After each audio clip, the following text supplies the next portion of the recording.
இந்த கதை உங்க மனசுக்கு நம்பிக்கை தரும். அதனால் முழுசா பாருங்க. முருகன் அருளால் நடந்த உண்மை கதை. ஒரு சிறிய கிராமத்தில் முருகன் மீது மிகுந்த நம்பிக்கை வைத்த ஒரு பெண் இருந்தாள். அவள் வாழ்க்கையில் நிறைய கஷ்டங்கள். பணமில்ல, உதவி செய்ய யாரும் இல்ல. ஆனா அவள் தினமும் முருகனை நம்பி பிரார்த்தனை செய்தாள். ஒரு நாள் அவள் மிகவும் கவலையுடன் கோவிலுக்கு போனாள். முருகா, எனக்கு வழிகாட்டு என்று அழுதாள்.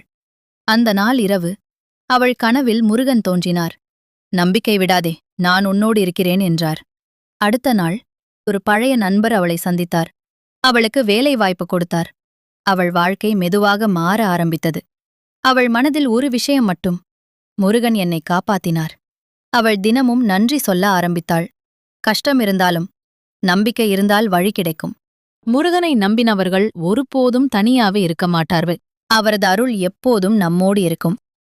வாழ்க வளமுடன். முருகன் அருள் எப்போதும் உங்களுடன் இருக்கட்டும். உங்களுடைய அனுபவங்களை நீங்களும் பதிவிடுங்கள். நன்றி.